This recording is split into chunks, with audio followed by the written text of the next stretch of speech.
so much for your incredible leadership. I don't know where she is now. Right here. Thank you for your incredible leadership. I'm just so thrilled to be in this new role and just so excited to be here. So I guess I have to take a breath. I just am so excited to be amongst all my lovely friends and people here. I also want to thank my departing board sisters that we served 8 long, wonderful years together. Know that as we talked about, Loretta, you're rolling off, but not rolling away from us. So we look forward to definitely staying connected and writing a new chapter of our service to the YWCA. Take a breath, I got hyped myself. I also want to thank our new board members. I want you to know that we're really going to have a good time. So I thank all of you for choosing to serve with the YWCA, so thank you. And our existing board members that chose to stay engaged in this service, I sincerely appreciate all of your commitment to doing this work. So thank you, thank you, thank you. So I want to give a big round of applause again to our board members.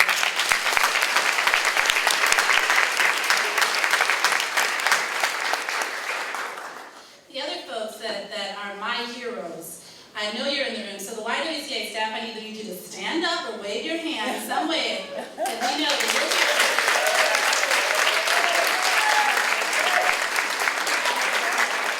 So, you heard Gwen talk about the work that we're doing. These are the people that do this work on a daily basis. These are the people whose expertise and commitment and passion for doing this work truly inspire me. I know a little bit. They know a whole lot of it about a lot of different things that are really going to allow us to change the lives. So know that I look forward to doing amazing things with you. So thank you for all of your service. Thank you.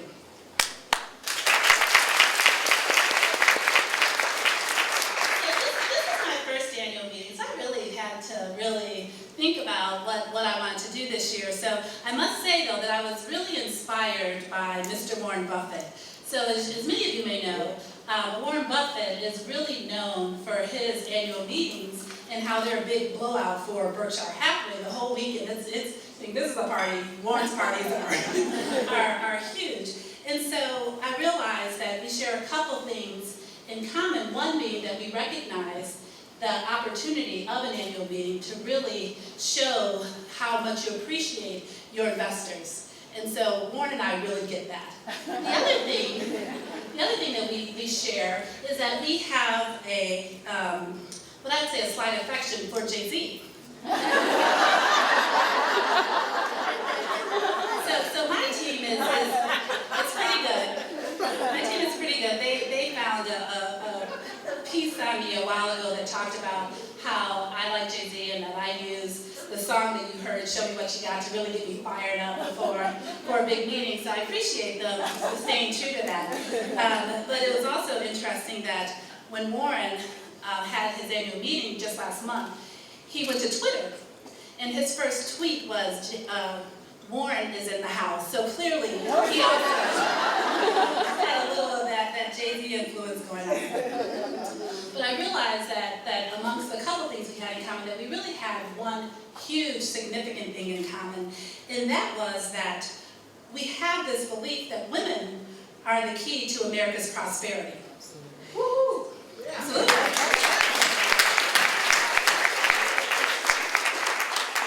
So in conjunction with Warren's annual meeting, he released an essay, and I'm sure many of you read it or saw it or heard about it at some point, to discuss why he's really supportive of women. So in his essay, Warren said that the closer that America comes to fully employing the talents of all of its citizens, the greater its output of goods and services will be. We've seen what can be accomplished when we use 50% of our human capacity. If you visualize what 100% can do, you'll join me in an unbridled optimist, as an unbridled optimist about America's future. So many of you know me, know that I'm an optimist. So I say, as I considered Warren's comments, I really reflected on the last century for women. So in 1903, we really began the 20th century with Marie Curie winning the Nobel Prize for Physics, really setting the stage for scientific advancements in radiology. So Illinois, no surprise, was ahead of the nation when the women's suffrage movement provided women in Illinois the right to vote as early as 1913. Finally, after women had endured much, as we know, to achieve the right to vote, we finally gained that right nationally in 1920. So now as we begin to really enter the middle of the 20th century, really prior to the Civil Rights Movement, the YWCA of Chicago, always true to its roots of inclusion, is recognized by the city of Chicago for the racial integration of its board of directors.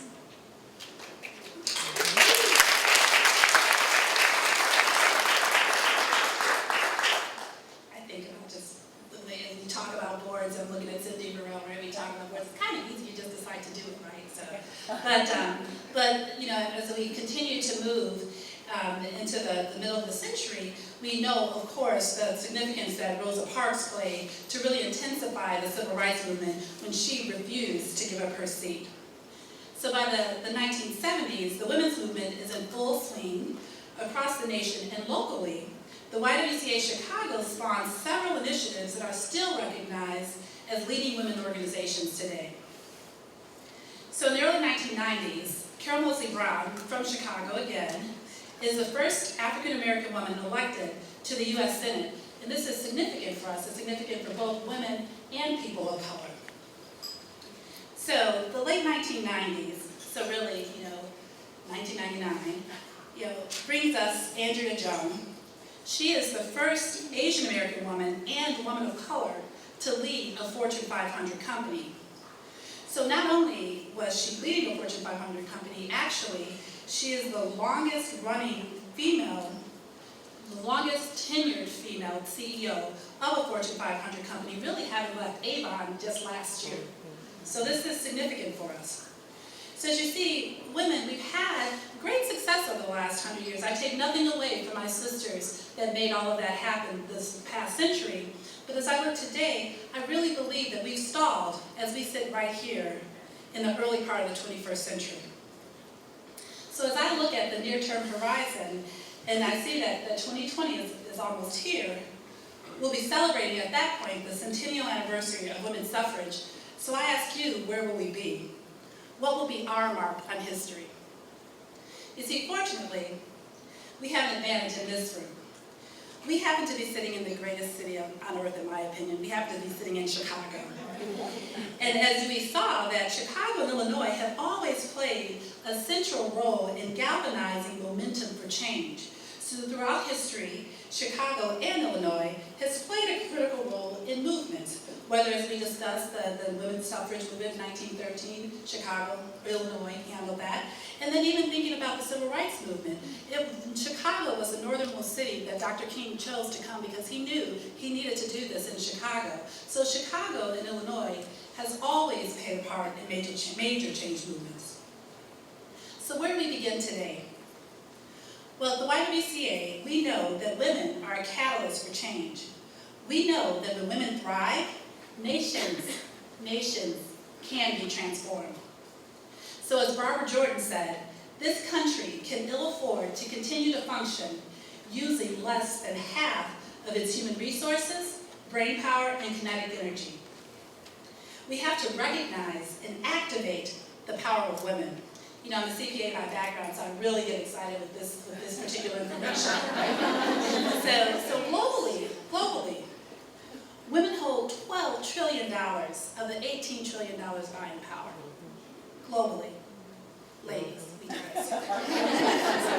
They really should break down how much of it is in shoes. That would be fun. It would be amazing to know how much of this $1 trillion is in shoes. I digress, sorry. Nationally, we know that 30% of businesses are owned by women. In Illinois, women are 50.9% of the population. So we know that with women being over half of the population, we know that we can really create a momentum that we need to make significant progress within the next 7 years. We need women to thrive. The why is at the center of women thriving in Chicago. We are a catalyst, convener, collaborator for this change. For example, we have already begun to convene the mechanisms to create an economic agenda for women in Chicago, and I'll say stay tuned for that. So I want us to mark our calendars for today, June 20th, and everyone don't bring out your smartphone at once. But we want to proclaim that this day is a new day for women to lead, shape, and influence the city, for women to truly thrive. So when I say thrive, what do I mean by thrive? I mean to grow vigorously, to gain in wealth, to progress toward or realize a goal despite circumstances. I mean to finally demolish the glass ceiling, the marble ceiling, or the other building.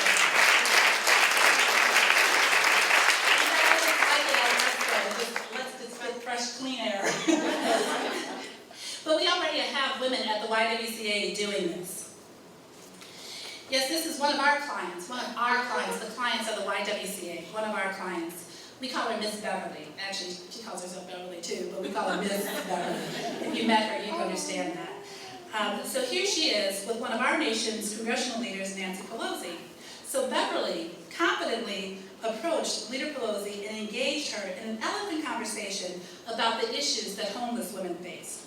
As I looked on, I was extremely proud that our client, Beverly, had worked with us to establish her own transitional housing organization, not a housing organization, but she demonstrated such leadership as she took advantage, we were like, here's Beverly, there she goes. She took advantage of the opportunity to express her concerns to Leader Pelosi. So essentially the conversation ended with Beverly connecting with Pelosi's staff and with the intent to provide more information because Beverly really kind of gave Pelosi the business, I'll just be honest. Oh, Beverly. So as I think about what we're trying to do at the YWCA, I was looking, I was like, that's what we want. We want to create more Beverlys. We want to create women who take opportunities to thrive, to take opportunities to use their voices, get what they want, do what they need to do. But what was so impressive about Beverly, she was not only speaking for herself, she was speaking on behalf of a group of women because we know that when women thrive, we take care of the whole community. That's why it's so important for us to make sure that women are thriving in Chicago. So the YWCA is a recognized leader in change. We will apply our leadership, use innovation, and collaborate in order to achieve a measurable impact that we desire to specifically change women's lives. We are going to build a bridge to the powerful women in this room, to the powerful women across the city whose names are not yet known. We know Beverly's, but we don't know everybody else's, right? So we're going to be that bridge and build that. So this is not about the rich helping the poor or the helpless. It's about all women and men in the city coming together to make Chicago the best city on earth, where all of its citizens can participate and enjoy the greatest opportunities. You know, I love Chicago for many reasons, including its architecture. So I keep Daniel Burnham's Plan of Chicago in my office. And as we embark upon this journey for this work, I'm reminded of one of Burnham's most famous quotes. Make no little plans. They have no magic to stir men's blood, and probably themselves will not be realized. Make big plans. Aim high in hope and work, remembering that a noble, logical diagram, once recorded, will never die. But long after we are gone, will be a living thing, asserting itself with ever-growing consistency. So this is my desire for Chicago, for the work that we're doing here at the YWCA, to really make big plans to really enable women to thrive. You know, recently a wise woman said that women's issues are the unfinished business of the 21st century. And we all know that the time is now, and I ask for you to join me. We have 7 years to make progress so that when we reach the centennial anniversary of women's suffrage, that we can celebrate knowing that we indeed have changed the world. So I am completely fired up. My staff knows that I'm really fired up. And I feel that sense of urgency. I mean, 7 years is not a long time. In fact, for all my dog lovers in the room, we know that's one dog. So I look at my champ and I'm like, we don't got 1 year, buddy. So this is, and I'm very serious when you put it into context. It's only one dog here, right? right? And so we know that the women and the individuals in this room, we know that we can accomplish simply anything that we choose. And another one of my favorite songs, There Ain't No Stopping Us Now.